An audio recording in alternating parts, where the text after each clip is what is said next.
Agrikultur ya Agrikultur. 2025 seperti itu ya.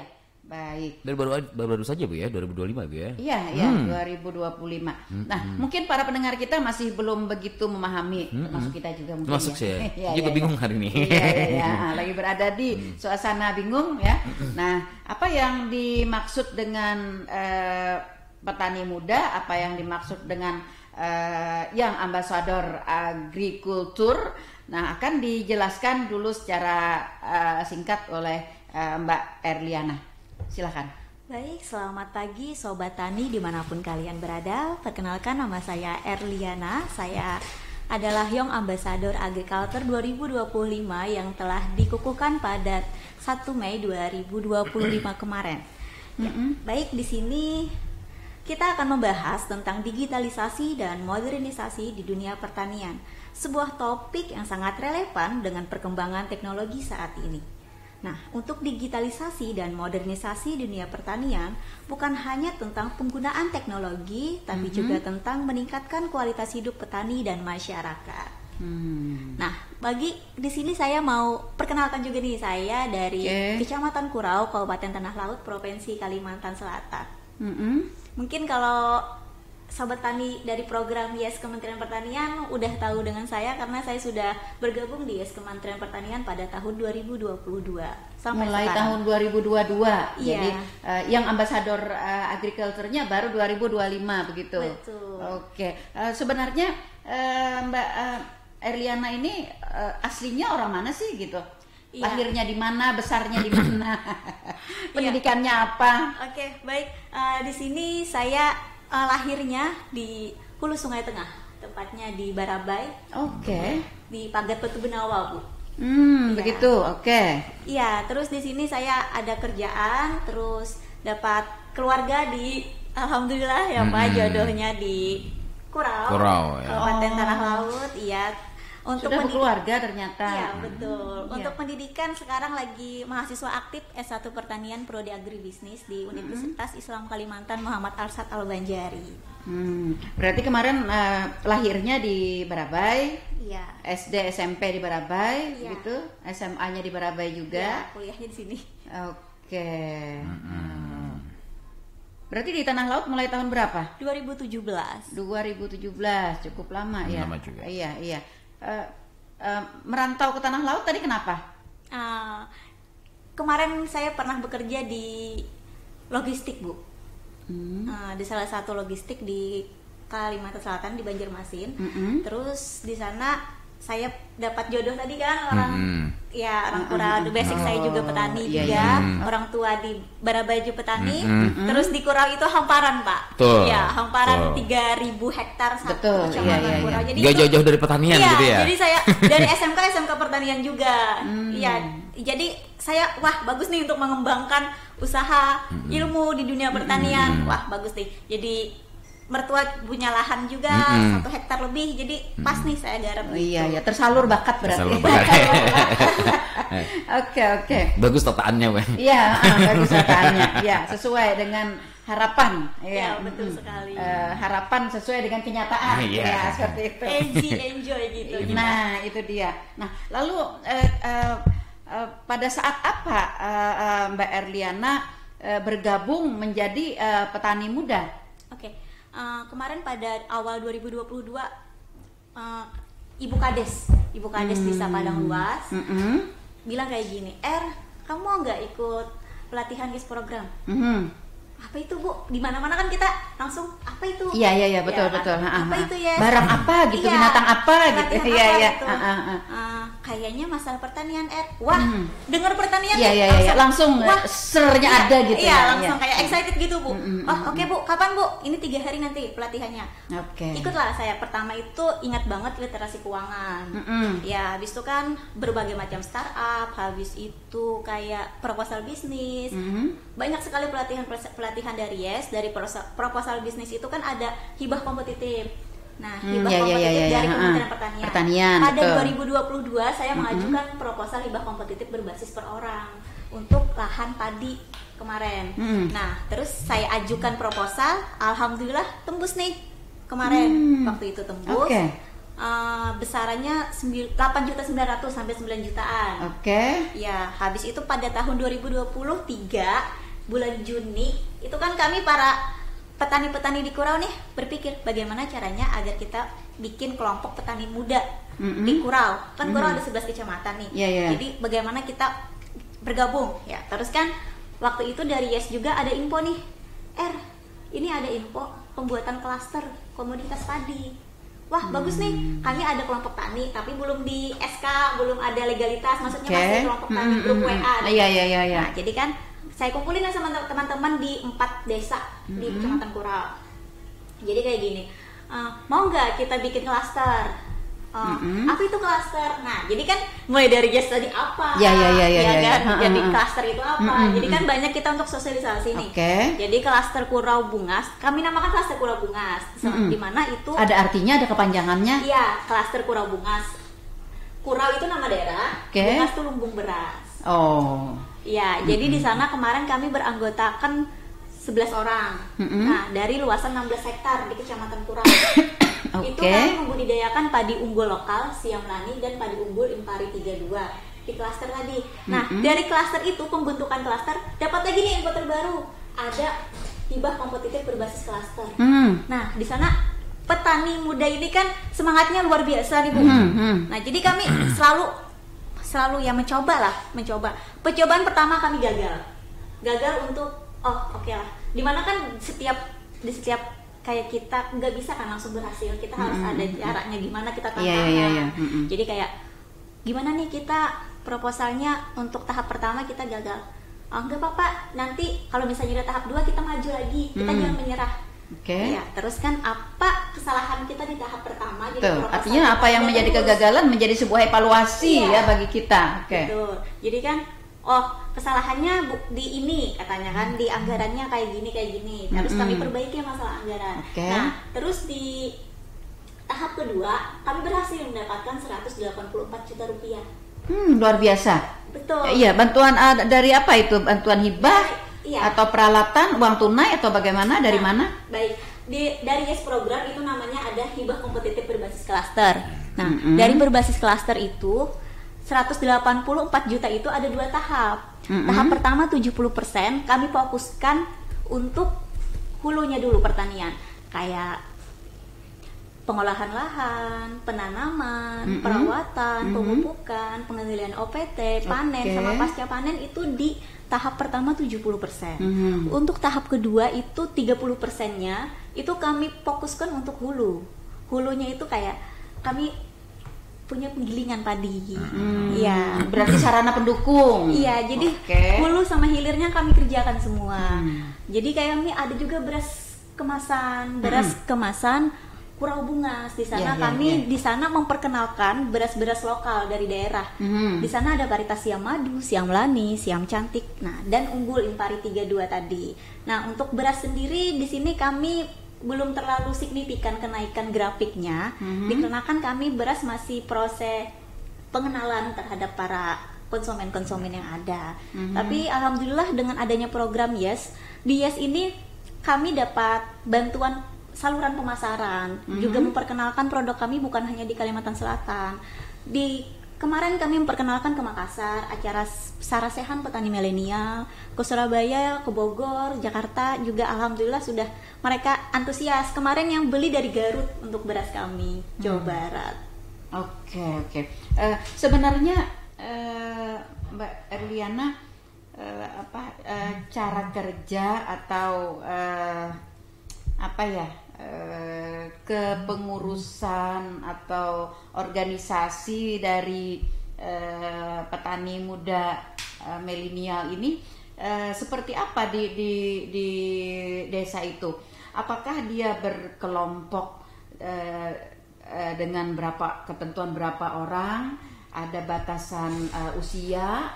Kemudian apakah ia bermitra dengan, kan di desa-desa kan ada kelompok tani, kemudian ada Gapoktan, ada dan organisasi pertanian lainnya begitu. Oke, untuk organisasi sendiri di sini kita nggak pungkiri ya, di dalam satu kelompok itu pasti banyak kepala, banyak pemikiran, banyak yang hal-hal yang ya gitu kan. Jadi bagaimana kita cara mengumpulkan berapa 12-13 kepala itu untuk satu visi misi, satu tujuan. Jadi sering kami melakukan untuk 1 bulan sekali pertemuan kelompok. Jadi jadi kalau masalah internal pribadi tolong jangan dimasukkan ke kelompok. Jadi kayak gimana untuk pertanaman berikut, untuk produktivitas hasil gabah kita lebih bagus gimana? Untuk penjualan gabah kita kemana? Jadi kemarin untuk penjualan gabah kami sudah kerjasama dengan salah satu penangkar benih. Jadi itu harganya lebih tinggi daripada yang gabah yang siam lokal gitu kan, siam lokal unggul. Jadi kami untuk gabah khusus Impari 32 kami sudah ada pembelinya. Untuk yang siam madu, siam cantik, siam lani ini dulu itu kan sebelum ada aturan dari Pak Presiden kita untuk penjualan gabah ke Bulog nih. Itu tahun 2023, 2024 kami penjualan ke Tengkulak. Pengumpul lah begitu ya. Iya, jadi kan kayak misalnya itu permasalahan para petani ketika panen raya tiba, Bu. Nih kan beras nih banyak nih. Jadi kan terserah para tengkulak nih mau naruh harga berapa. Anjlok harga. Tapi setelah adanya dari peraturan dari Presiden kita Pak Prabowo bahwa Bulog Kalimantan Selatan akan membeli dengan harga minimal Rp6.500 itu minimal. Tapi kalau misalnya kadar air kita lebih sedikit lagi itu akan lebih tinggi lagi. Akan lebih tinggi. Ya itu namanya sekarang lagi booming. Apa Ibu pernah dengar brigade pangan, Ibu? Nah, ya ini untuk tanah laut ini ada sekitar 83 lebih kalau nggak salah brigade pangannya. Nah, untuk Kurau sendiri ada brigade pangan terbanyak kayaknya, Bu. 18 brigade pangan. Ya, karena dia kan termasuk Kurau Bumi Makmur itu termasuk lumbung pertanian. Ya, betul. Nah, sesuai judul kita tadi adalah digitalisasi dan modernisasi di dunia pertanian. Nah, jadi kan semakin maju suatu negara, maka inovasi-inovasi itu akan selalu ada. Contohnya di sektor pertanian. Nah, adanya digitalisasi dan modernisasi untuk kemajuan khususnya di dunia pertanian. Seperti itu ya. Artinya di dalam kelompok atau klasternya ini berapa orang tadi satu klaster? Ada 13. Ada 13 orang ya. Ini berarti anak muda semua nih? Semua anak muda di bawah dari 39 tahun. Oh, karena 19 sampai 39 ya. Iya, betul sekali. Ketentuannya untuk petani milenial. Iya. Oke, seperti itu. Nah, lalu bagaimana kelompok atau klasternya khususnya mungkin Mbak Erliana sendiri nih? Ini kan kita tahu nih para petani itu kan terdiri dari para senior ya. Iya. Para senior. Nah, dengan kondisi anak muda, dengan pemikiran yang arahnya ke digitalisasi dan modernisasi untuk merasuk memberikan pemahaman kepada para petani yang lebih banyak mungkin senior. Ini apa yang dilakukan oleh klasternya Mbak Erliana? Pertama pembuktian, Bu, kita. Iya. Jadi kemarin sebelum adanya brigade pangan nih, kami awal-awal perbentukan klaster. Di sana kami mendapat binaan langsung dari Bank Indonesia Kalimantan Selatan. Kami mendapatkan traktor rotari, traktor roda 2 rotari. Nah, di sana kan gimana para petani dulunya itu bukan dulu aja sih, sekarang masih ada yang konvensional, yang masih pakai bajak. Iya, betul. Ya, kan? Nah, jadi kan kami nih contohnya nih ada traktor rotari roda 2. Jadi kan dia bisa di lahan yang udah becek itu kan. Terus ada yang lahan yang airnya agak dalam sedikit masih bisa. Jadi kan kayak ini lebih efisien. Ini lebih tenaga kita nggak terlalu terkuras. Jadi kan petani ya baik. Oh kalau gitu bisa nggak kata petani kami nyewa traktor roda 2-nya di lahan kami supaya mempercepat pertanaman. Bisa. Jadi kan kami ada juga jasa penyewaan alat kami juga. Nah, jadi kayak di sini kan saya sebagai penyuluh pertanian swadaya juga nih. Jadi saya selalu datang nih ke petani-petani, mendengarkan. Kita harus mendengar nih bagaimana keluhan para petani, bagaimana pendapat para petani, bagaimana cara pertanian yang lebih bagus lagi nih ke depannya dari petani senior sama petani yang milenial ini lebih kompak. Jadi kami tidak tidak meninggalkan yang senior, malah senior yang jadi guru kami. Jadi kayak misalnya ini apa, hari ini kami ada lahan kami yang lahannya agak sedikit ada hama atau apa ini itu, oke, kata petani senior, kita kerjakan semua. Mereka sudah tahu masalah di lapangan karena biasanya teori dan praktek itu beda. Iya. Nah, ya jadi kayak pertanian senior itu selalu kita ajak dimanapun kalau ada kegiatan panen raya, kayak kegiatannya banyak dari dinas-dinas terkait, dari Bank Indonesia, dari Dinas Pertanian Provinsi, Dinas Pertanian Kabupaten, itu kan datang nih ke tempat kami ajak juga para petani senior. Jadi kami kayak harus merangkul satu sama lain. Jadi mereka selalu mendukung apa yang kami kerjakan untuk pertanian di Kecamatan Kura khususnya untuk lebih inovasi lagi. Iya, artinya para petani muda ini ya, para petani milenial ini berada di garis kedua ya setelah para petani. Iya. Ya, seperti itu. Betul. Adakah dari para petani muda ini yang terjun langsung ke sawah? Banyak Ibu, masalahnya kan petani muda ini adalah regenerasi dari yang senior tadi, anak-anak mereka. Yang kami kan Alhamdulillah mau ya. Kita rekrut begitu ya. Alhamdulillah mau. Jadi kayak khususnya di Brigade Pangan. Ini kan kita bicara Brigade Pangan ini kan modernisasi dari pertanian. Nah, dari Brigade Pangan itu ada 15 orang petani milenial. Nah, dari 15 itu kami tarik nih di BP saya sendiri semua adalah PM Yes semua. 15 orang PM Yes. Jadi dari program Yes, dari pelatihan apapun kita ke sana, kita gabung di satu BP. Terus mereka itu kebetulan adalah anak-anak dari Poktan, dari anak-anak. Jadi mereka yang akan mengelola lahan apabila orang tuanya udah kayak iya gitu. betul. Karena kan dari dulu kita juga beberapa kali kita talk show dengan pertanian, dengan instansi-instansi yang berkaitan dengan pertanian. Kita masih mengamati bahwa kalau untuk pertanian ini masih didominasi oleh para petani senior, dan anak-anak muda kita sepertinya agak-agak enggan karena kan anggapannya kotor gitu ya. Iya, betul. Ya, licak lah kalau bahasanya. Iya. Para anak muda kan penganut keren gitu ya. Nah, kemudian capek gitu kan ya. Mbak bayangkan untuk membersihkan sawah apa gitu kan capek. Nah, kemudian juga yang berikutnya para pemuda kita masih belum banyak yang punya keinginan melirik untuk terjun langsung ke dunia pertanian di ring satunya. Lebih kalau saya lihat di petani milenial, saya dulu pernah juga membina kelompok KUPP ya, kelompok usaha pemuda produktif ya di Desa Kurau juga. Mereka lebih ke ring duanya. Di ring satunya kan petani langsung nih yang turun ke sawah, ke lapangan gitu. Mereka di ring duanya pada penanganan kayak hasil padi tadi ya, hasil padi, kemudian beras kemasan, kemudian operasional peralatan, dan kayak pemasaran dan kayak administrasi begitu, seperti itu. Nah, apakah itu masih dominan pada saat ini atau mungkin sudah bergeser seiring dengan adanya Brigade Pangan, kemudian adanya klaster-klaster ya, di samping tadi dari program Yes dan sebagainya itu? Di sini saya mau cerita pada 2022 kemarin.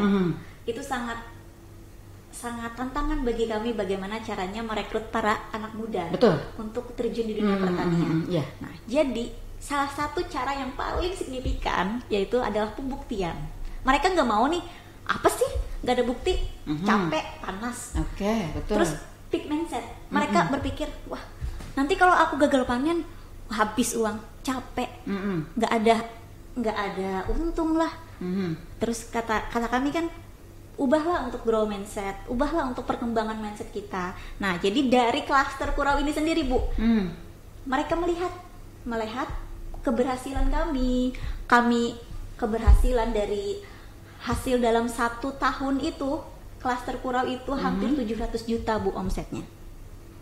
Nah, jadi 2 kali tanam nih Bu. Jadi mereka bisa nggak kami ikut nih, direkrut dong kami di klaster Kurau. Nah, jadi kan kayak, oh iya baik nanti kan. Nah, terus waktu klaster Kurau jalan, Brigade Pangan jalan. Nah, Brigade Pangan ini kan malah lebih petaninya ikut nih. Masalahnya kan dapat banyak alsintan dari kementerian katanya. Iya, lengkap nih Bu. Dari TR2, TR4, rotapator, segala macam, transplanter sampai kombine itu kami kan dapat setiap BP-nya nih. Nah, habis itu mereka gimana sih? Ada yang unik Bu. Ada yang bisa nggak aku nih ikut nih di Brigade Pangan, kalian kan sudah 15, bisa nggak 16 atau 17 orang katanya gitu. Bisa nanti ikut ke kami aja, ikut mengelola juga gitu kan. Masalahnya kan 15 orang itu untuk yang di 200 hektar loh ya. Iya, 15 orang. Jadi kami minta bantuan juga para anak muda yang lain untuk terjun juga. Kami tidak fokus untuk 15 orang itu. Kami juga merekrut para anak-anak, para petani yang ada. Karena katanya menggarap lahan seluas 200 hektar untuk 15 orang ya. Ketentuannya dari brigade ya. Jadi kami kan sering nongki nih, ya anak-anak muda kan kayak gitu. Gimana nih? 15 orang 200 hektar kita bagi dong berapa, jadi satu orang berapa hektar? 13 katanya. Waduh, kata kami kan 13 hektar satu orang. Tapi kalau itu dihitung kan hitung bercanda nih, jadi kayak kan kita ada alat-alat, jadi langsung nih kita kerjakan. Nah, alat dari kementerian itu yang kami sangat membantu untuk proses percepatan tanam. Dan juga proses aktualisasi kepercayaan ya kepada masyarakat begitu ya, dengan peralatan yang modern begitu ya, tentu saja mempercepat, kemudian juga memperirit pengeluaran mungkin ya, seperti itu. Iya betul. Tambah lagi Bu, kayak kami kan dapat binaan Bank BI. Bank BI ini sering sekali untuk monitoring ke tempat kami. Oh begitu. Ya, mereka malah nanya apa kekurangan di desa kalian, maksudnya apa kekurangan di klaster kalian. Ayo kami bantu gitu ya. Kan mereka juga ada CSR nih. Betul. Ya, jadi kan tahun kemarin sudah dapat traktor. Tahun ini kalian mau apa? Kalau kombine kan kami aktif sudah banyak nih dari kementerian katanya kan. Iya betul. Terus saya bilang kami cuma mau 2 kalau bisa, gudang penyimpanan gabah atau pengering. Biasanya kan petani manual nih di bawah sini. Apalagi kalau musim hujan, ya Allah. Kan ada yang petani sendiri ngeluh, tahu nggak aku 3 hari sudah kadang-kala penjamur Jasidin, nggak bisa kering ya. Iya, malah Jasidin, kita bahasa Banjar lah. Malah Jasidin bekecambah benihnya tuh. Nah, tumbuh. Nah, jadi dari Bank Indonesia, oke, nanti kami akan CSR pengeringan gabah, tapi 2 pilih kalian, mau yang blower yang betul. Atau mau yang ruangan UP.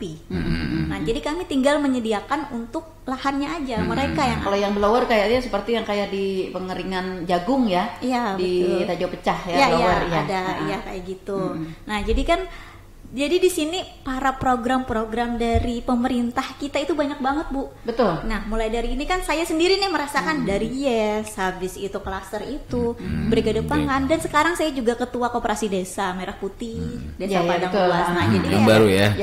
Jadi kayak program nasional itu. Ya, semuanya itu jadi satu. Semua itu ada kaitannya langsung. Nah, jadi dari koperasi itu kan kita juga bisa di sektor pertanian juga. Jadi semuanya jadi satu, semuanya merangkul. Jadi semua ini tugas yang Ambassador Agriculture 2025 ini banyak. Salah satunya itu adalah bagaimana menyatukan para PM dari 2021 nih sampai 2025 sekarang ini, menyatukan mereka dan juga mengajak mereka untuk selalu aktif di manapun program pemerintahan.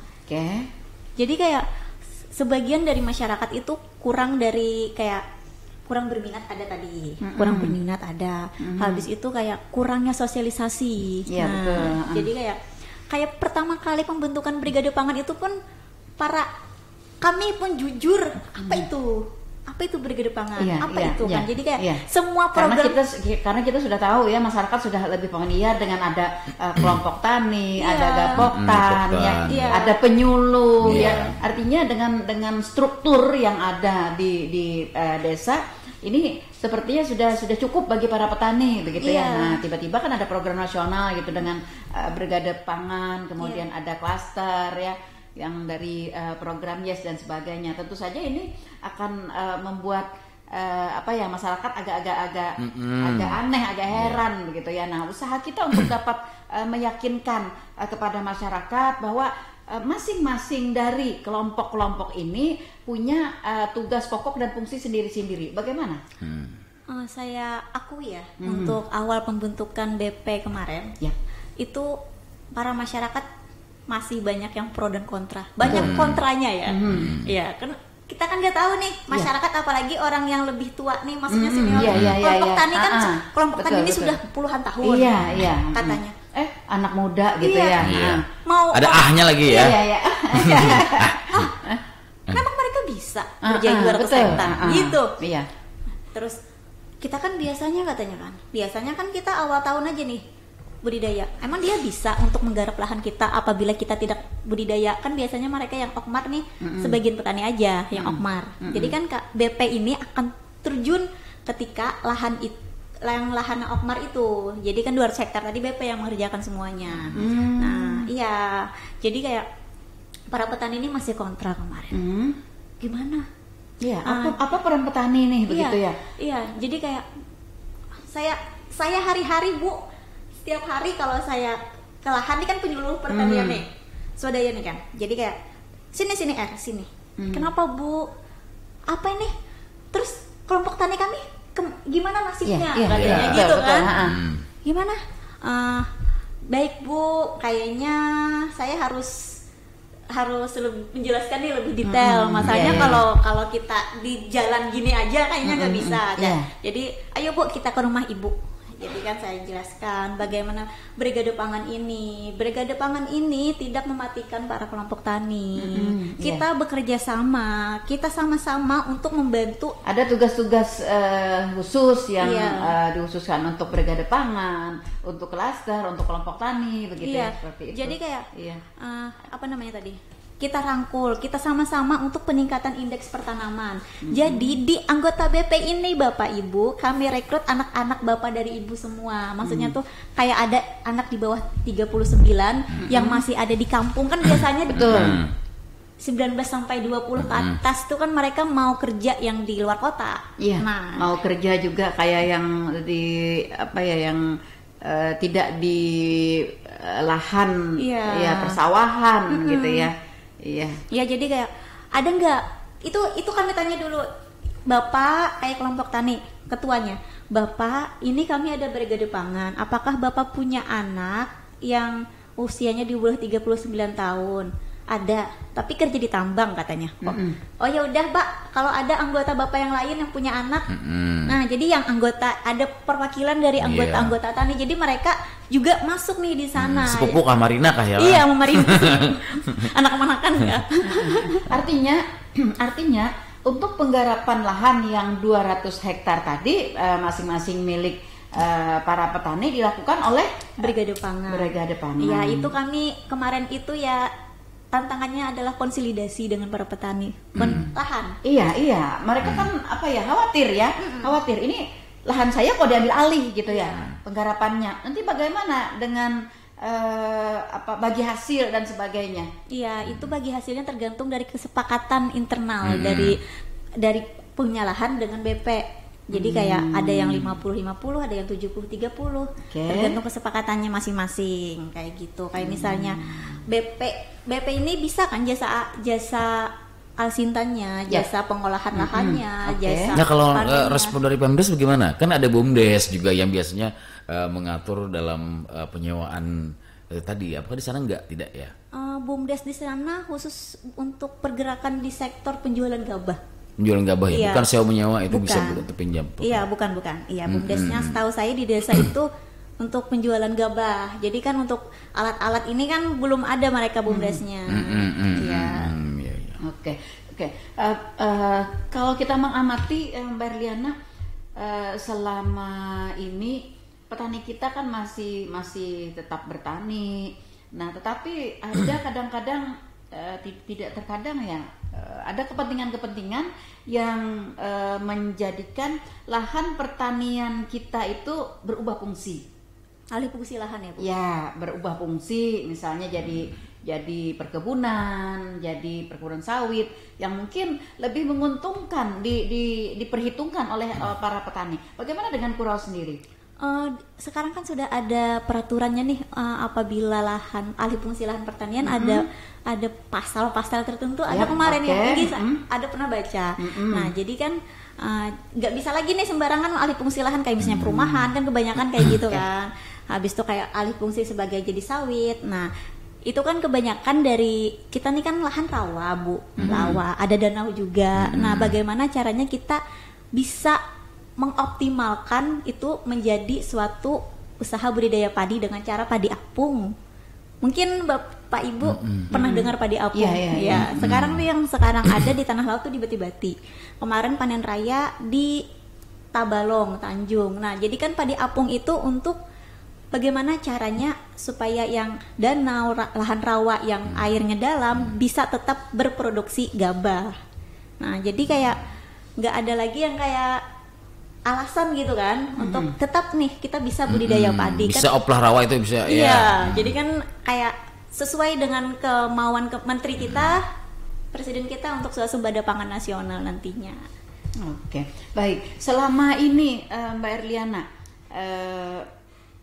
apa yang dihasilkan oleh tambahan, maksudnya kemajuan dari para petani kita sesudah adanya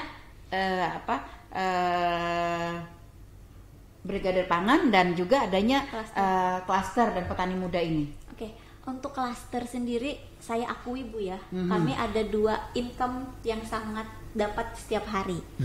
Nah, pertama itu ada penggilingan padi. Oke, penggilingan padi ini berarti miliknya klaster, miliknya begitu? klaster. Iya, penggilingan padi sama beras kemasan. Ya belum signifikan naiknya, tapi ada untuk masuk kas klaster. Iya, jadi dapat-dapatannya. Ada juga gitu kan. Jadi ada juga nih untuk kami ya.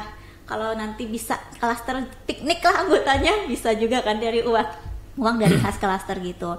Nah, untuk yang Brigade Pangan, kami sampai saat ini sangat sekali merasakan manfaatnya. Di sini di Brigade Pangan sendiri kami sudah 10 jutaan nih untuk kas bersihnya. Nah, jadi kan dari mana tuh dapat uangnya? Itu dari jasa Alsintan kami TR4. Nah, Jonda Rotavator kami kan kerjakan nih di lahan-lahan. Nah, jadi jasa sewa Alsintan kami yang sangat wow banget untuk sekarang. Ini kan belum panen nih, jadi belum lagi proyeksi hasil panen ya. Iya, belum lagi hasil panen. Jadi kayak alatnya itu semuanya berguna. Jadi kayak kami sih lagi nunggu dari kementerian ini drone Bu. Iya, drone kan belum. Ya ini lagi familiar, lagi rame booming-boomingnya nih ya. Iya, jadi kan kalau drone itu bisa pemupukan langsung. Jadi kan, jadi kan di semua Alsintan yang diberikan itu hampir semuanya 90% lengkap. Jadi tinggal drone. Dan semoga aja drone ada nantinya untuk Brigade Pangan. Masalahnya kan 200 hektar banyak nih Pak. Ya betul. Iya kan. Kalau ibaratnya dikerjakan secara manual, mungkin atau semi modernisasi mungkin agak repot ya, memakan waktu, memakan tenaga begitu ya. Iya, jadi kayak kami minta nanti pelatihan drone juga untuk para BP gitu kan. Jadi kayak drone-nya ada, tapi kami belum bisa misalnya kan untuk mengoperasionalkan secara maksimal. Iya, jadi kayak sebelum drone itu datang kami udah bisa nih. Kemarin sudah ada sih 1 kali bagian drone itu datang, tapi kan itu mereka yang demo lahan. Jadi kan harus kayaknya kalau bisa satu-satu nih para BP yang belajar, jadi kan bisa gitu. Drone-nya juga satu-satu juga drone-nya ya? Iya kalau bisa. 200 hektar kan banyak. Iya, betul. Kadang juga ketahanan baterainya juga ya, berapa jam dia, itu yang mungkin harus diperkirakan juga. Tergantung budgetnya ya. Iya. Nah, lalu Mbak Erliana, mereka yang tergabung di klaster, anak-anak muda yang tergabung di BP dan sebagainya begitu ya, tentu kan mereka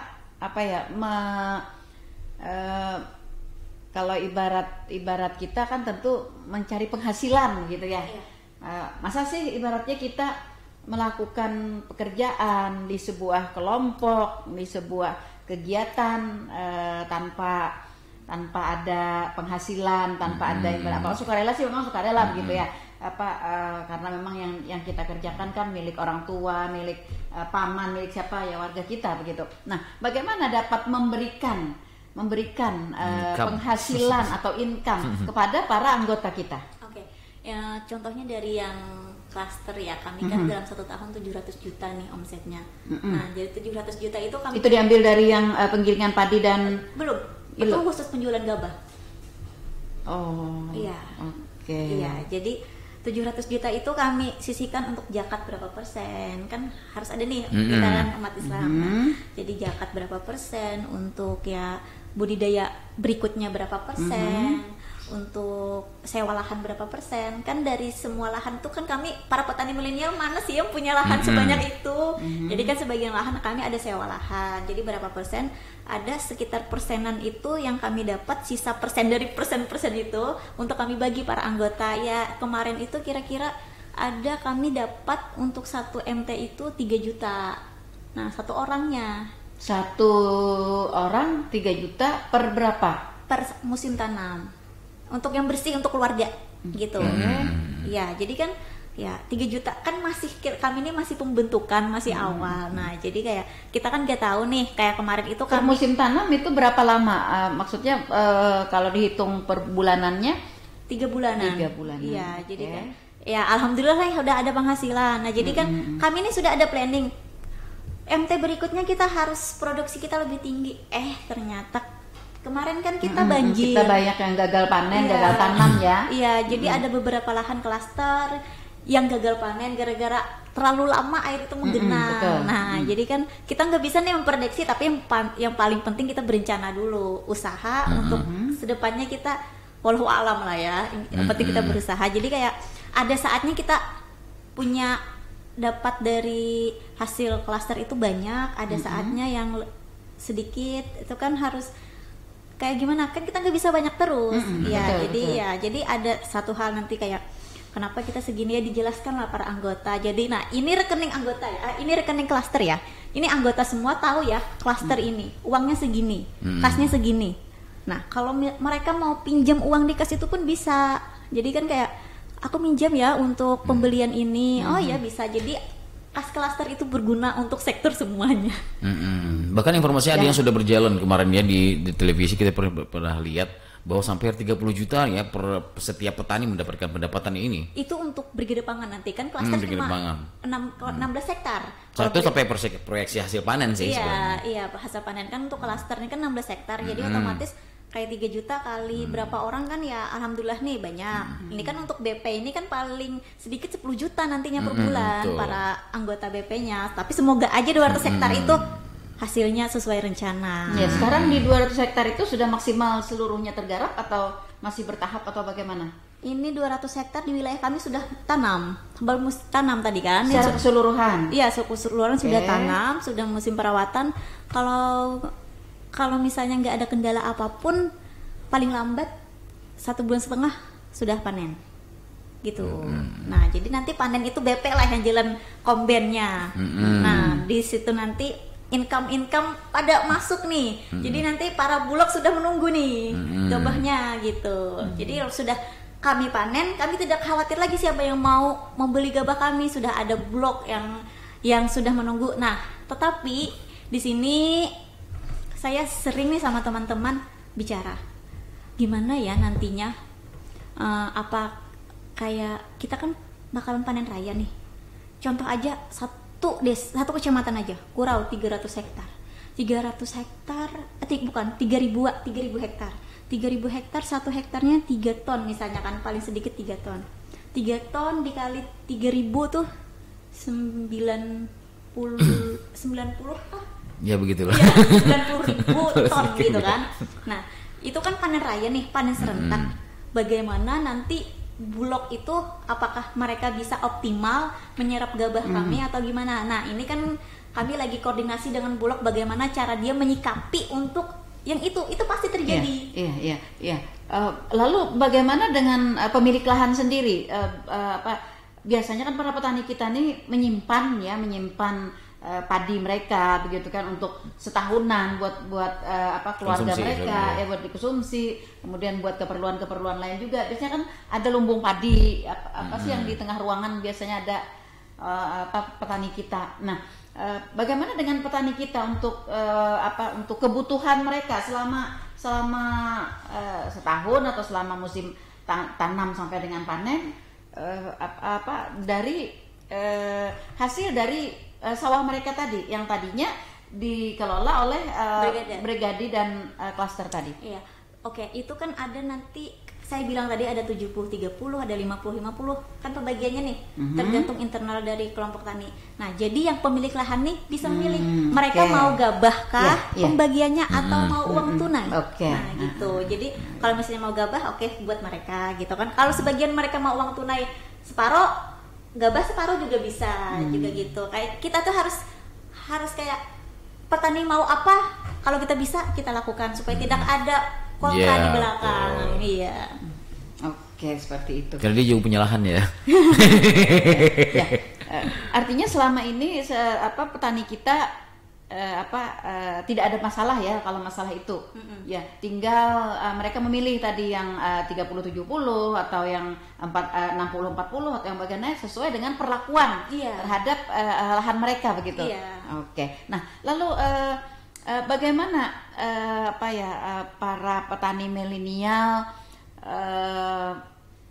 melakukan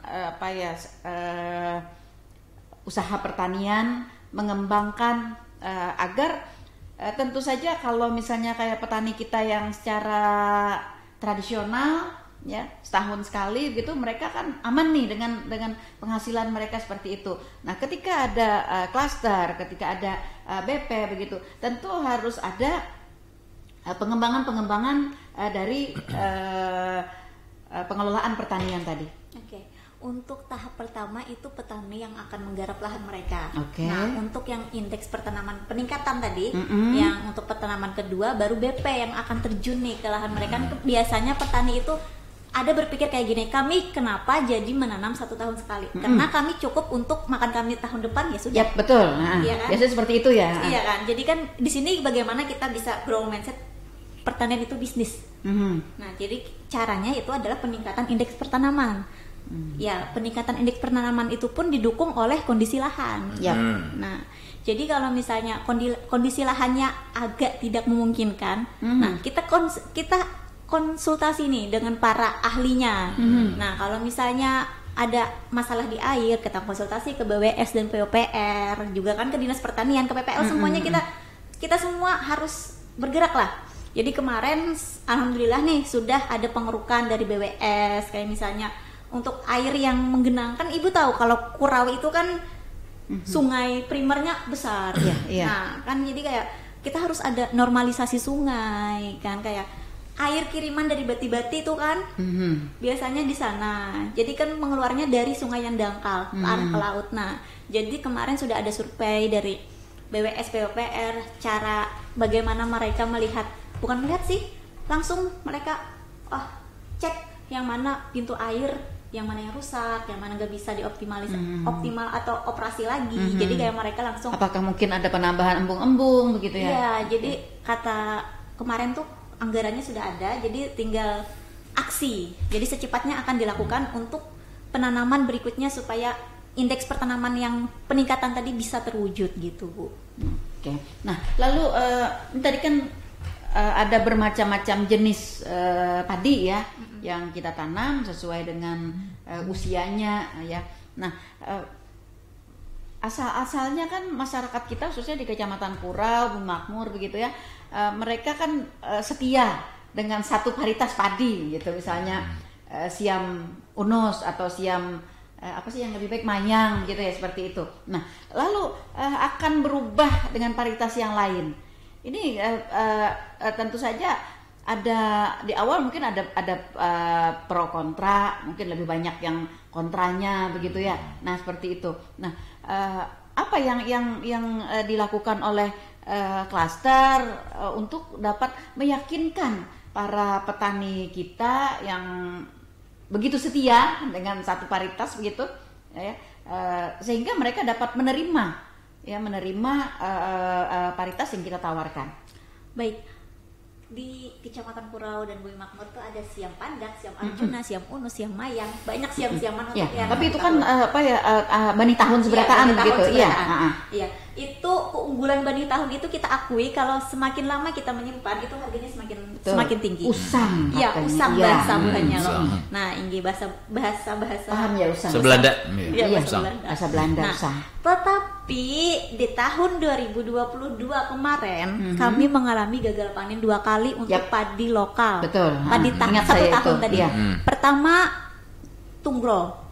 Tunggro penyakit. Yang kedua El Nino, kekeringan. Iya. Nah, Cuaca. tetapi di mana petani yang mengelola padi yang unggul lokal atau unggul yang pendek umurnya, mereka itu tidak terpengaruh terhadap 2 hal itu. Dikarenakan apa? Oke. Ada jenis varietas unggul yang tahan terhadap Tahan kekeringan. terhadap dia. Nah, jadi mereka Agak kuat dia hidup gitu iya, ya. agak kuat terhadap tunggro juga agak kuat juga. Daya tahan Iya, tubuhnya iya, ya, Iya, agak kuat. iya, Iya, varietas padi tertentu kan ada untuk ketahanan terhadap penyakit dan virus. Nah, jadi kan mereka Melihat begitu iya, ya. melihat. Jadi kayak petani, di mana dapat bibitnya katanya gitu kan. Nah, oke, di desa ini ada siam madu nih sama siam cantik. Nah, itu agak umurnya singkat, rasanya sama perak, sama baras kayak siam lani, siam lani, siam unus, siam mayang. Kecil-kecil banget gitu. Oh begitu. Iya, rasanya pun juga sama. Nah, keunggulannya Ya ampun. bisa 2 kali dalam 1 1 tahun. Oke. Nah, dan juga ketahanan terhadap penyakit ya agak kuat dia. Oke. Iya, kalau misalnya untuk yang kekeringan yang agak kering itu kan, itu biasanya para petani itu impari. Nah, jadi ada paritas-paritas tertentu untuk bagaimana pengalihan dari padi lokal ke unggul. Nah, jadi itu hampir semua petani sudah menggunakan yang lokal unggul tadi sama unggul. Oke. Akhirnya dapat diterima begitu ya. Iya. Oke. Nah, lalu bagaimana apa yang menjadi program-program pengembangan dari klaster ini untuk menambah atau untuk menjadikan bahwa padi kita ini bisa dikelola secara swadaya di desa kita sendiri. Baik, di sini ada hal unik Bu dari klaster. Klaster itu kan ada 4 desa nih. Dari 4 desa itu, dari klaster kami kembangkan menjadi brigade pangan di desa mereka masing-masing. Jadi dari klaster dari 13 orang ini ada 6 brigade pangan di Kecamatan Kurau. Yang dari klaster nih turunannya pengembangan. Jadi setiap anggota itu harus mengembangkan desa masing-masing. Nah, jadi satu kayak misalnya Udin ke desa dia kembangkan 200 hektar sama bukan anak buah, sama anak-anak petani yang lainnya. Nah, jadi si Andi dia di desa B, dia juga kembangkan. Jadi kami semua klaster ini bekerja memecah untuk mengembangkan desa masing-masing. Ya gitu, Bu. Oke. Apakah target itu terpenuhi dengan kondisi lahan yang ada pada saat ini? Untuk saat ini dari 11 desa di Kecamatan Kurau, nah itu kan hampir semua desa sudah terpenuhi untuk indeks pertanaman 200. Oke. Ya. Tinggal ya daerah pesisir tadi aja kan, daerah yang bantaran sungai antara jalan Sungai Bati-Bati itu masih proses dari BWS dan PUPR, dan ini kami sudah full penanaman. Oke. Lalu untuk pengelolaan pasca panen sampai tadi menjadi beras kemasan. Nah, ini bagaimana keterlibatan dari para petani kita, ataukah ini memang murni usaha atau programnya dari klaster? Iya, ini kan penggilingan padi kami ini didapat dari hibah kompetitif programnya. Oke. Nah, jadi ini penggilingan padi ini murni punya klaster. Oh. Jadi kami yang mengelola, kami yang jadi operator yang alat itu. Yap. Jadi kami ini menolong para petani-petani sekitar yang mana mau penggilingan padi di tempat kami. Biasanya kan kami penggilingan padi cuma mini nih, cuma yang kapasitas 2 ton. Nah, ya tradisional ya. Iya. Tapi kan alhamdulillah nih income-nya masuk terus setiap hari. Jadi kayak petani kan biasanya kalau misalnya ke penggilingan yang lebih besar agak jauh, agak apa gitu kan. Jadi kami nih adanya penggilingan padi klaster sangat membantu para petani sekitar desa itu. Apakah tidak bersentuhan dengan penggilingan padi yang sudah ada? Tidak, karena kan penggilingan yang ada sudah jauh. Nah itu sangat membantu. Ya. Jadi kan kayak penggilingan padi yang ada tuh kan orang penggilingan pabrik besar, kapasitasnya besar juga, mereka tiap hari kan berproduksi untuk penggilingan beras untuk pengantaran ke daerah-daerah. Jadi kan kayak misalnya kayak pernah nih, Paman, ini ulun pabrik beras, pabrik benih. Oh tunggulah, ada kawalakas di sini kami lagi menggawi yang pun kami gitu. Jadi kan kalau penggilingan padi kami kan orang bisa lihat langsung kayak gitu. Karena memang kalau penggilingan padi milik masyarakat kan mereka punya usaha lain milik mereka begitu ya, seperti itu. Pengadaan misalnya ke mana-mana ya. Misalnya beras di rumah para petani habis kan. Nah, jadi kan penggilingan kami standby nih kayak gitu. Oke. Nah, lalu bagaimana cara mengatur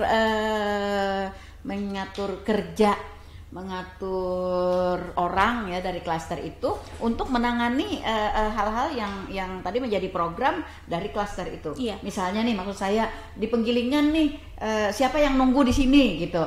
Apakah menetap orangnya atau misalnya secara berganti sip-sipan atau bagaimana? Untuk penggilingan ada 3 orang. 3 orang itu rumahnya dekat. Jadi untuk budidaya ada 9 orang.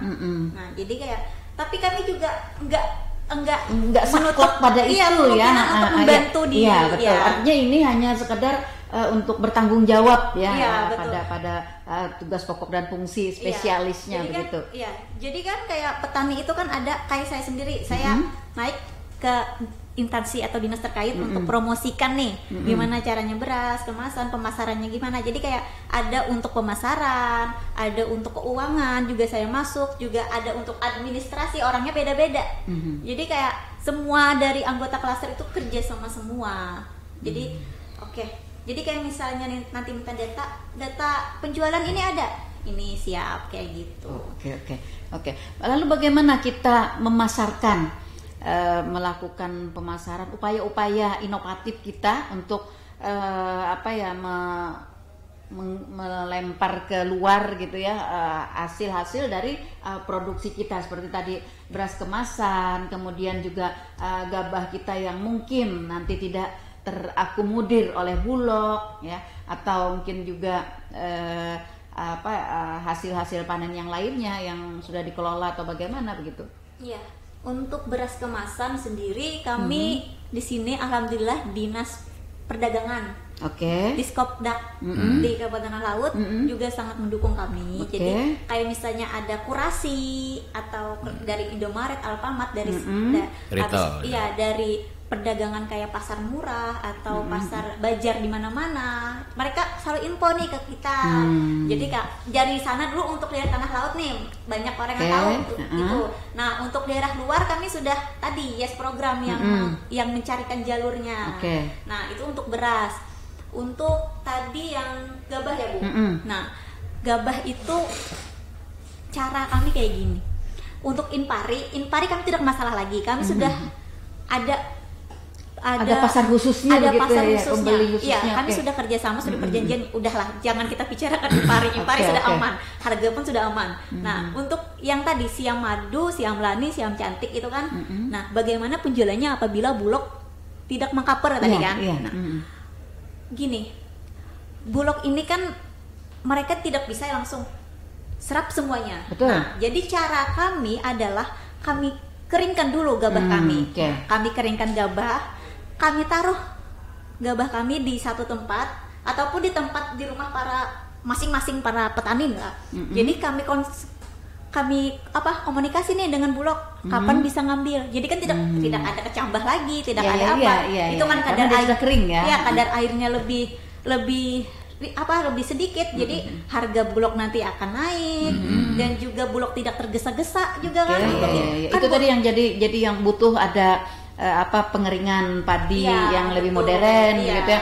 Kemudian gudang ya. Iya, betul, gudang penyimpanan. Karena gudang juga harus aman dari pertama mungkin dari maling ya, dari tikus, dari wabah-wabah dari luar gitu ya. Betul. Seperti itu. Oke. Ya, jadi sudah diatur nih alurnya, kalau kemungkinan terjadi terburuk gimana kayak gitu kan. Ini kita bakalan kayak gini nih, gimana kalau misalnya kita sudah pasti kayak gini. Bulog kan gak bisa langsung shoot kayak tadi kan. Jadi kita yang inisiatif bagaimana caranya supaya Bulog tetap membeli tapi gabah kita sudah kering. Nah gitu. Tapi kebanyakan petani kan ada yang langsung jual GKP. Ya, biasanya kan begini, para petani ketika panen itu pengen langsung dapat income begitu kan. Nah, nunggu kering, nunggu sedikit-sedikit itu kan kayaknya agak sulit bagi para petani begitu. Iya. Nah, apakah dari klaster misalnya punya dana talangan nih, menukari nih petani nang bagian pian nang hendak dijual tadi, bagaimana kami yang menukari karena mereka perlu dana secepatnya gitu. Kalau klaster sendiri belum ada dana yang cukup banyak, tetapi kami membantu untuk pemasaran. Oh iya. Iya, kayak misalnya tadi Impari 32, kami tidak, mereka dari yang yang tempat kami penjualan Impari tadi, itu kan misalnya dia mintanya 10 ton. Misalnya kami ada cuma 6 ton. Nah, kami rekrut para coba-coba banyak orang. Jadi dari para petani kita begitu jadi ya. Kami membantu penjualan pemasaran gabah para petani tadi juga. Saya juga mau tanya nih sama Mbak. Kalau dari klaster Erliana ini apa juga mendapatkan kemudahan dalam mendapatkan pupuk subsidi, obat-obat yang bersubsidi? Karena informasinya kan bahwa setiap orang yang mendapatkan subsidi itu harus memiliki sertifikat kepemilikan lahan sendiri ya. Sedangkan brigade dan juga mungkin dari klaster banyak yang menyewa lahan ya. Bagaimana menyikapi hal seperti ini? Apakah mendapatkan kemudahan dalam mendapatkan pupuk subsidi, obat-obat juga? Alhamdulillah kami juga kemudahan karena kami juga terdata di Simultan. Nah, jadi kan salah satu syarat dari pendapatan pupuk subsidi obat-obatan itu harus ada di Simultan. Nah, para anggota-anggota klaster semua ini mereka juga terdaftar di Simultan di kelompok tani desa mereka masing-masing. Nah, jadi kami kerjasama bagaimana caranya agar usaha kami tetap berjalan dengan pupuk yang murah. Kemarin kan waktu yang ada dapat 70% itu kami semuanya pupuk yang non subsidi. Salahnya kan dapat dana hibah nih. Jadi kan bagaimana caranya agar peningkatan produksi lebih bagus. Jadi kayak gitu. Jadi alhamdulillah benar juga. Tapi kan uangnya lebih banyak juga. Jadi kan kami inisiatif untuk tahap 2 tadi ya pupuk subsidi tadi. Soalnya kan kami semuanya masuk simultan. Saya sendiri juga masuk simultan. Iya. Bahkan kadang kan informasikan bahwa ada yang di kepemilikan lahan enggan memberikan salinan kepemilikan sertifikat gitu ya. Ada pernah dengar seperti itu. Iya. Masalahnya kayak gini, kan kayak lahan itu kan ada orang yang mengerjakan lahan kita. Nah, jadi kalau dia mau minta pupuk, dia ke rumah kita. Bu, Acil gini. Cil, ini pupuk subsidi datang. Oh iya, nah KTP ku aja sidin kan. Terus saya sidin ini kena kau lagi rumah. Udah tuh nah KTP ku aja sidin. Jadi ada saling buat lahan dia. Iya, oke aja berarti ya. Enggak pernah terjadi seperti yang di daerah lain gitu ya. Soalnya kan lahan dia sendiri ini kan yang menggarap kan orang tadi. Jadi kan untuk supaya lahan dia optimal ya dia produktif lahannya ya. Iya, produktif. Jadi kan dia sendiri yang punya. Jadi lancar-lancar saja ya untuk. Lancar saja. Oke. Satu lagi Mbak Erliana yang perlu juga kita sikapi ya terhadap lahan pertanian ini. Karena kita tahu ya hasil pertanian ini kan menjadi makanan pokok ya bagi kita semua gitu kan. Saya belum pernah mendengar nih ada yang tidak makan nasi. Gitu 3 kali sehari loh Bu ya. Iya 3 kali sehari loh ya. Dengan bertambahnya masyarakat juga pasti kebutuhan kita terhadap beras ini juga akan terus bertambah. Nah, tidak menutup kemungkinan juga nih Mbak Erliana adanya orang-orang yang seperti misalnya ini lahan pertanian Acil yang tadi sudah ada kawah jual sidin rumah Nah, Jersidin daripada ini lalu ada yang mau mengganti lahan, ya orang yang tidak bertempat tinggal dari wilayah kita begitu. Nah, bagaimana para anggota klaster, para petani-petani milenial muda ini membackup hal-hal yang akan terjadi seperti ini, atau sudah pernahkah terjadi seperti ini, atau mungkin kita sudah melakukan upaya-upaya penangkalan ya di awal begitu. Iya, sini saya cerita pribadi saya sendiri. Okay. Kemarin kan lahannya lebih dari 1 hektar. Okay. Jadi kan saya ini kan kewalahan juga nih. Ya gimana ya? Ada nggak sih orang yang mau nolong untuk budidaya? Terus ada kemarin tetangga yang ngasih tahu keluarganya yang jauh di luar kabupaten, dia mau ikut nih membantu mengelola yang sekitar 1/2 hektarnya. Oke. Bawa kata saya kan orangnya ke sini, saya mau lihat. Ya, oke lah. Dia ngerjain sendiri, tapi habis itu dia hilang. Pulang, ya. Iya, kan jauh nih. Kabur. Dia telepon, ini gimana pupuknya? Ini gimana? Ini banyak rumput loh mbak. Ini banyak hama nih gimana mbak? Iya. Kenal lah. Aku datang 2 hari lagi, aku awor lagi. Udah, itu pertama dan terakhir nih.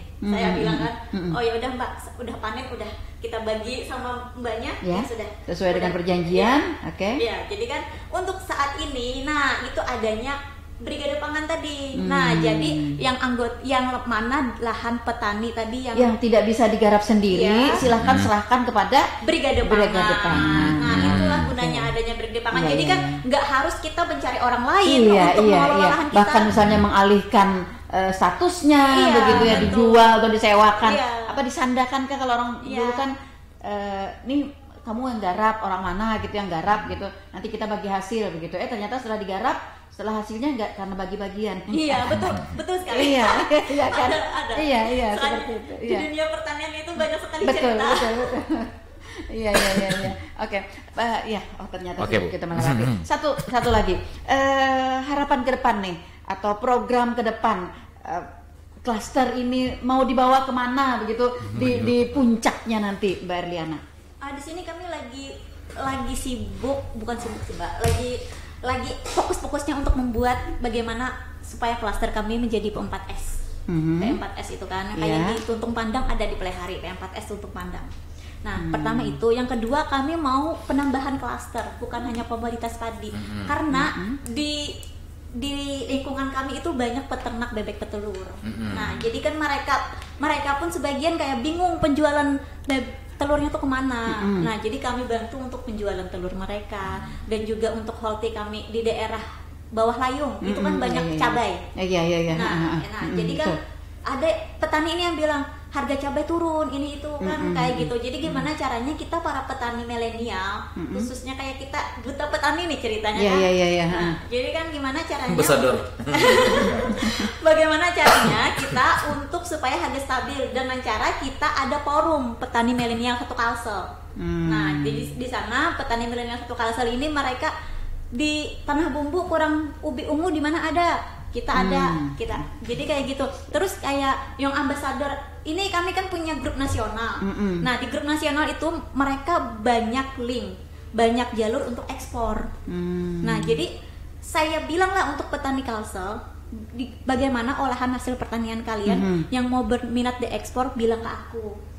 Nanti aku yang akan bantu untuk jalur-jalur ekspornya bersama Young Ambassador di pulau-pulau lain gitu. Okay. Baik, adakah pengembangan dari hasil-hasil pertanian ke depan sehingga lebih mutakhir, lebih update, dan lebih bisa go internasional, go nasional. Kemudian juga pengolahan dari hasil pertanian ini bisa bertahan. Baik, kemarin kami sudah studi tour juga di Bali dan Pasar. Di sana itu yang banyak dicari ekspert itu beras organik sama beras merah. Nah, jadi bagaimana untuk di Kurau sendiri misalnya ada lahan sekitar 2-5 hektar khusus untuk organik. Soalnya banyak sekali orang yang DM WA saya, ada nggak beras organik, ada nggak beras organik. Jadi kan itu salah satu untuk karena ini ada kebutuhan-kebutuhan tertentu ya. Iya. Kalau beras organik, kemudian beras merah, ini kan ada kebutuhan-kebutuhan orang tertentu yang terus sama desainnya juga, desain kemasan kita harus lebih menarik. iya betul. Ya, Oke. jadi kayak kalau kemasan ya ini PR untuk klaster Kurau sih. Kemasan kami kan masih transparan. Oke. Nah, jadi kemarin disuruh Artinya masih sensitif ya. Kalau Iya. misalnya harus ekspor, ini kan panjang nih perjalanannya, mungkin rawan dengan kebocoran ya. Iya. Oke. Jadi kami kemarin diminta untuk datang konsultasi ke rumah kemasan.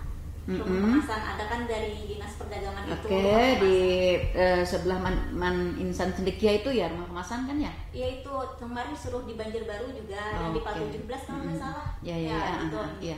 Iya, di sana kan intinya kita ini dibantu terus oleh instansi-instansi. Alhamdulillah, iya. Jadi kayak Iya. Artinya si klaster ini bekerja dengan mitra-mitra yang ada di sekelilingnya yang banyak memberikan kemudahan-kemudahan. betul sekali. Jadi mereka malah ingin menunjukkan ini salah satu produk unggulan dari tanah laut. Gitu. Oke. Nah, lalu dengan media sosial, bagaimana peran kita dengan media sosial untuk memberitahukan atau menyampaikan, mengeksplor kepada masyarakat dunia maya tentang keberadaan klaster, tentang program-program klaster, tentang hasil-hasil yang didapat dan hasil-hasil yang dikeluarkan atau produk-produk yang dikeluarkan. Oke, baik di media sendiri itu kita harus ada branding. Betul. Branding kita harus konsisten. Yap. Kayak misalnya kita pertanian, khusus pertanian aja, ya kan? Jadi kayak sebelum di media kita kami ada Young Farmer Erliana. Nah di sana itu kegiatan-kegiatan klaster, kegiatan kita ada di sana semua. Nah jadi di sana itu ini kayak gimana ya? Kayak kita tuh harus mengkonsep dulu apa video atau hal yang ingin kita posting itu kita konsep supaya tertarik kan. Kita betul. algoritma dari TikTok, Instagram itu kan macam-macam nih. Jadi kayak misalnya kita tag orang-orang yang berpengaruh juga. Jadi kan biasanya mereka juga posting juga. Jadi kayak media kami ada, sama kita harus personal branding kita harus kita tunjukkan kayak gitu. Jangan sampai random ya. Iya, harus kuat kita. Konsisten juga. Oke, Bu. Oke. Satu lagi, untuk pertanggungjawaban, bagaimana klaster mempertanggungjawabkan semua tugas-tugas pekerjaan dan juga hasil-hasil kepada masyarakat, kepada instansi lintas sektor, kepada para pendamping dan mitra kerja. Tanggung jawabnya pertama kami di sektor lahan dulu kan, lahannya ada, habis bukan fiktif, habis itu mereka datang kami ada terus ini lahannya, ini hasilnya, ini administrasi kami lengkap, uang kami di rekening ada, mutasi kami di rekening ada, jadi mutasi keluar masuk semua terbaca, tercatat, jadi kami tanggung jawab. Ya, maksud saya apakah ada misalnya laporan tahunan atau rapat tahunan atau laporan berkala gitu kepada orang-orang yang berkaitan dengan kita? Dari Yes sendiri kami ada laporan bulanan. Iya, dari laporan kegiatan bulanan kami juga. Ya. Baik, sayang sekali ternyata asik ya kalau kita membayangkan ke depannya nanti. Kalau istilahnya ada petani berdasi begitu ya, para anak-anak muda kita yang nggak kotor-kotoran, iya, tapi duitnya banyak. Betul sekali ya. Semoga semua apa yang menjadi program dari pemerintah kita ya, berkaitan dengan pemuda petani milenial dan program semacamnya itulah ya terus dapat berjalan sehingga kedepannya nanti pertanian kita akan terus maju, dapat memberikan kesejahteraan yang signifikan bagi para pelaku pertanian. Baik, waktu kebersamaan kita sudah berada di zona lewat ya, kita akan mengakhiri bincang-bincang kita di kesempatan pagi hari ini dalam program Talkshow Inspirasi Pagi bersama dengan Mbak Erliana yang ambasador dari Agriculture 2025 dari Kecamatan Kurau. Oke, baik. Terima kasih atas kebersamaannya dan semoga apa yang kita perbincangkan selalu dapat memberikan pengetahuan, wawasan bagi seluruh para pendengar kita, khususnya bagi para petani dan orang-orang yang berkaitan dengan pertanian. Dan saya juga mohon maaf jika ada yang kurang berkenan di hati. Ya, semoga dunia pertanian kita akan terus berkembang, memberikan banyak manfaat dan juga kesejahteraan bagi seluruh warga Indonesia, khususnya dari Kabupaten Tanah Laut tercinta. Sampai berjumpa kembali di lain waktu dan kesempatan.